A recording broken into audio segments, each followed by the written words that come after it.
John, thank you so much. Your comments about the price of gasoline in the next couple of years really getting a lot of attention over the past couple of days.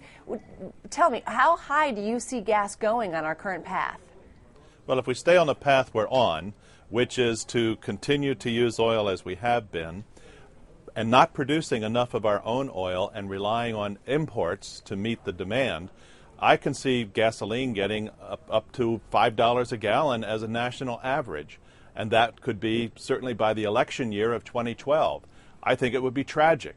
I remember advising candidate Obama back in 2007, if you don't focus on hydrocarbon production in your first term, you're not going to like the oil price or the gasoline price when you're running for re-election in 2012.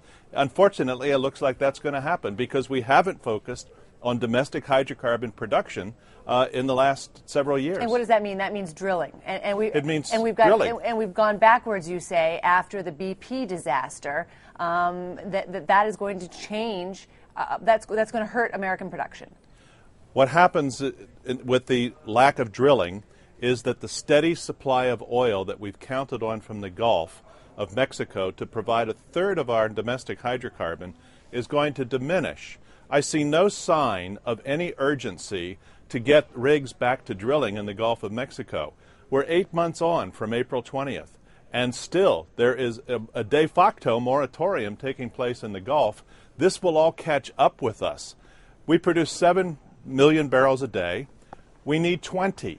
What about renewable resources? What about things outside of hydrocarbons? Are we doing enough to push in that direction? Every day you hear about the Nissan Leaf and the Chevy Volt and electric cars and fuels, and all kinds of new technologies. Is that viable? Are we doing enough there? We're frittering at the edges, Christine. We're just frittering.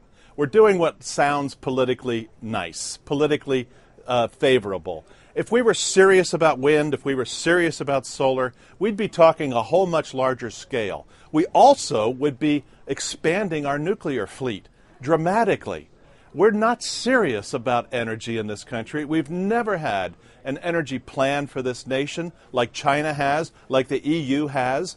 Why can't we get a 50-year plan, break it down into 0 to 10, 10 to 25, 25-plus year segments, and then go make it happen? Instead, we battle the energy companies every chance we get. We fight the utilities who want to build a new power plant. We fight the oil companies who want to drill. We're fighting natural gas fracking now, which will probably slow down the development of the nation's greatest natural resource, which is natural gas. You could argue that the reason why we don't have a 50-year plan is because we have 4-year election cycles. We have special interests like big oil companies, one of which you used to head, who spend an awful lot of money to make sure that the decisions are made for the near-term best interests of their companies. I mean, we don't have a 50-year plan.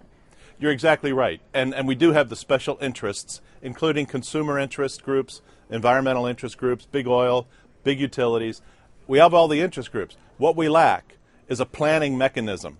In my book, Why We Hate the Oil Companies, I address that head on and say it is time for this country to get away from the 2-year, 4-year political cycles governing our energy future and move to a Fed-like central commission, a central board that has independence to make the kind of decisions that need to be made over that 10, 20, 30-year time frame.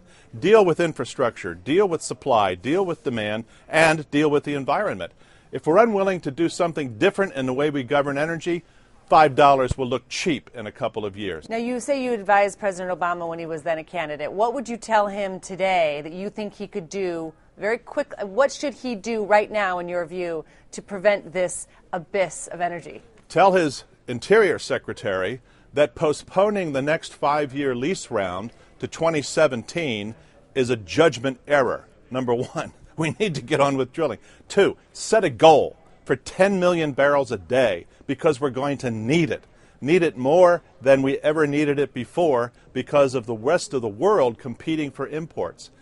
Get on with the new economy, the new energy economy of wind and solar, but include nuclear. We're just joking around with nuclear. We're not making serious decisions on nuclear. We can't even decide what to do with the waste, the nuclear waste. That's awful that after all these years, we don't know what to do with nuclear waste.